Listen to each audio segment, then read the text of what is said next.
Hola, muy buenas tardes a todas. Mi nombre es Gladys y es un gusto saludarlas hoy desde la cápsula de gramática, ¿verdad?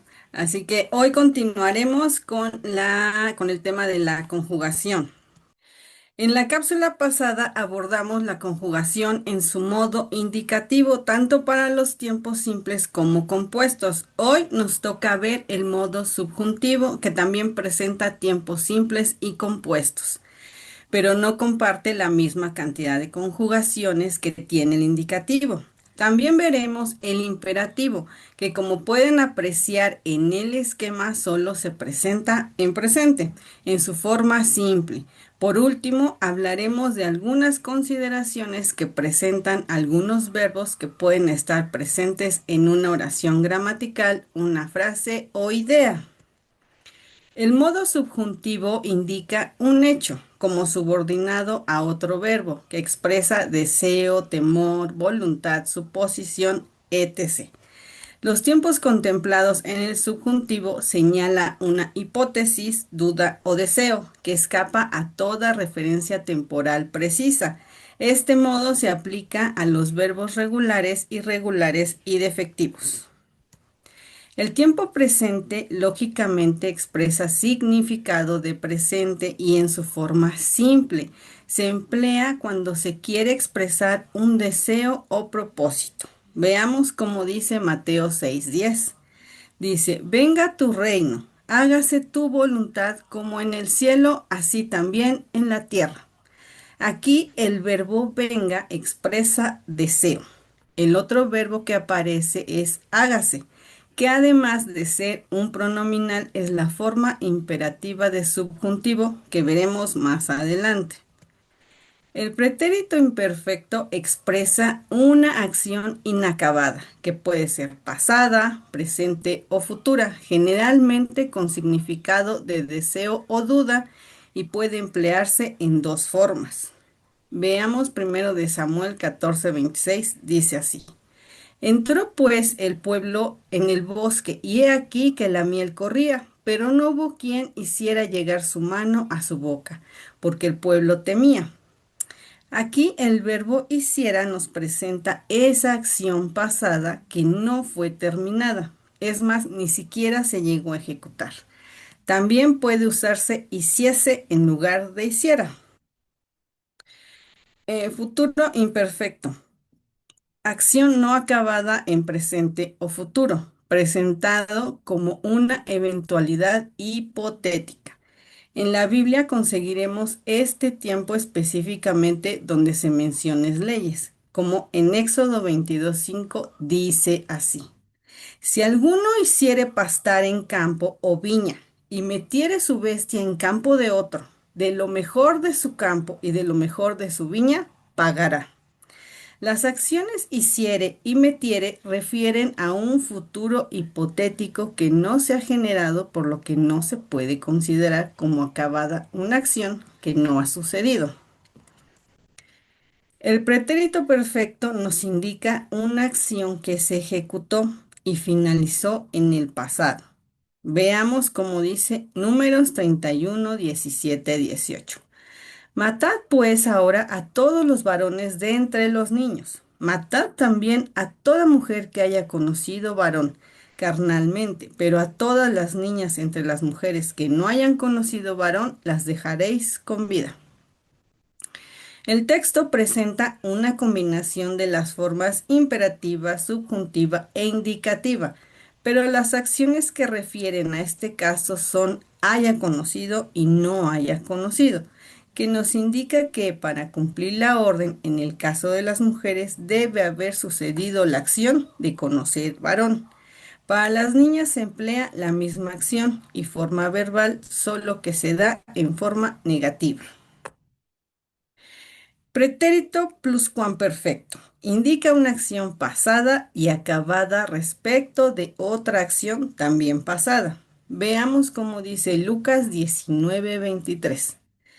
Porque pues no pusiste mi dinero en el banco para que al volver yo la hubiera recibido con los intereses. Aquí la acción posible se da en hubiera recibido ante otra posible acción pasada. dada en no pusiste. Observen que ambas refieren al tiempo pasado.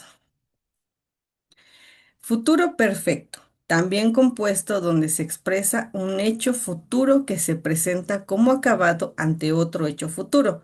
Este es un tiempo verbal que no se emplea en el presente, por lo que resulta un poco difícil encontrarlo en las traducciones de las escrituras. Veamos cómo dice Juan 16:21 en su versión Septuaginta. Y lo tradujeron así. Y dice, la mujer cuando pariere tristeza tiene, porque ha venido su hora. Pero cuando viene heredado al niñito, ya no se acuerda de la tribulación por el gozo, pues ha nacido un hombre al mundo. El verbo pariere es una acción del futuro en su forma simple del subjuntivo, que a su vez produce otra acción de la forma compuesta del futuro perfecto, que en este caso es hubiere generado. Semánticamente, esto nos quiere decir que una mujer cuando pare experimenta dolor, pero cuando tiene a su hijo en sus brazos ya no se acuerda de su trabajo de parto. Ahora pasemos a ver la única forma que tiene el imperativo, que por lo general tiene en sentido estricto un tiempo presente y solo las dos formas específicas de la segunda persona en sus dos números, tú y ustedes o vosotros, usado mayormente en la zona de España y algunos países, aunque hoy se recurre a las formas del presente del subjuntivo o futuro de indicativo para ampliar posibilidades. Por ejemplo, en Números 22:20 dice así, y vino Dios a Balaam de noche y le dijo, si vinieron para llamarte estos hombres, levántate y vete con ellos, pero harás lo que yo te diga. Aquí los verbos levántate, vete y harás indican las órdenes que le da Dios a Balaam. Los tres modos que presentamos de forma exhaustiva en esta cápsula, es decir, el indicativo, el subjuntivo y el imperativo, se refieren a la conjugación de los verbos cuyas terminaciones son ar, ir, pero también están en la conjugación en voz pasiva y la de los verbos pronominales que tienen los mismos modos y tiempos simples y compuestos. Lo que varía y lo que hace más sencillo es que todas las conjugaciones de la pasiva se dan con el verbo ser para sus formas simples, recordando que para los tiempos compuestos se usa el auxiliar haber más el participio pasado del verbo ser. Y los verbos pronominales reflexivos y los no pronominales, cuya característica es tener presente un pronombre en su estructura, se conjugan igual al grupo de los verbos terminados en ar, ir. Pueden consultar más información en los enlaces que están en la bibliografía de esta cápsula. El verbo es la parte más importante de la gramática y por ende la más amplia. Pero hay verbos que tienen otras funciones dentro de la oración. Estas formas se consideran fuera de la conjugación del esquema de indicativo, subjuntivo e imperativo. Ellas son las formas no personales del verbo, llamados también verboides. El gerundio modal, con dos modalidades, condicional y causal, los verbos defectivos, los participios irregulares y los verbos con dos participios. Veamos algunos ejemplos de cada caso. Entre las formas no personales tenemos el infinitivo, además de expresar su significado básico, como por ejemplo amar y su forma compuesta haber amado y su voz pasiva ser amado, también se puede desempeñar funciones propias de un sustantivo. Generalmente ocupan el lugar del sujeto, por ejemplo, si decimos amar significa dar, el verbo amar al estar antes del verbo cumple una función sustantiva. En la Biblia existen algunos con esta función, pero en la mayoría de los versículos se usa en un modo diferente que equivale a un sustantivo. Aunque no lo exprese claramente, en algunas interpretaciones se puede conceptualizar como un sustantivo en forma derivada. Veamos el ejemplo en Romanos 7:25. Dice, gracias doy a Dios por Jesucristo, Señor nuestro. Aquí, gracias se deriva del verbo agradecer y aquí se puede conceptualizar como la acción de agradecer, aunque en este texto no se dé explícitamente. El gerundio es aquel verbo cuyas terminaciones son ando, endo. Su significado básico son corriendo y habiendo corrido, pero también pueden ser usados como adverbios. Por ejemplo, se fue corriendo, cuya pregunta que hacemos para comprobar si es un adverbio es ¿cómo se fue? La respuesta es corriendo.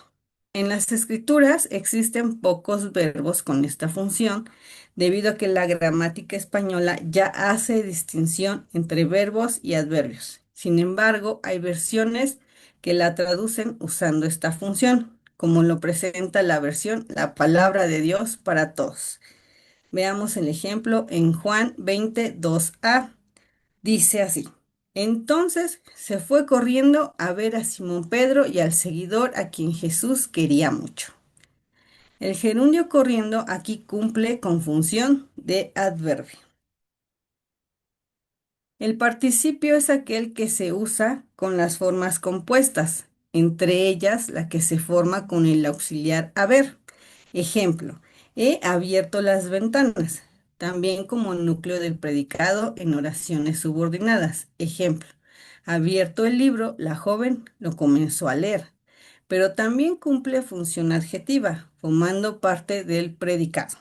Veamos el ejemplo en Hechos 7:56a. Dice así, y dijo, he aquí veo los cielos abiertos. Aquí veo es el verbo que tiene el sujeto implícito. Los cielos vienen a ser un complemento directo y abiertos, que es el participio pasado, está describiendo a los cielos, cumpliendo así su función adjetiva. Otra forma que se considera fuera de la conjugación usual es el gerundio modal. Refiere a una acción coexistente con la acción del verbo principal. Este sentido gramatical español no aparece en textos originales de la Biblia. Se ve más en las traducciones modernas, pero son formas verbales que expresan modo, intención o circunstancia. Así que esta forma se va a presentar dependiendo de la traducción hecha de cada versión y de sus formas originales.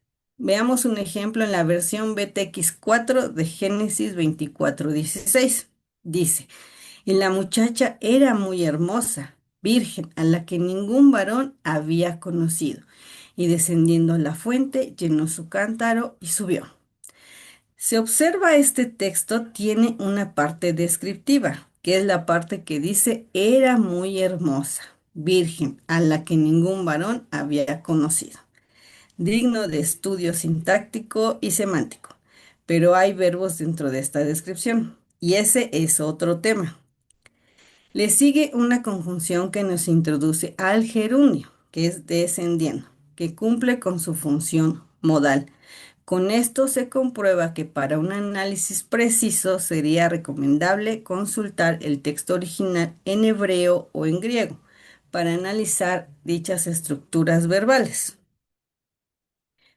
La Biblia, en su estructura original en hebreo y griego, no emplea formas de gerundio, como en el español, sino que expresa condición y causa mediante otros mecanismos gramaticales.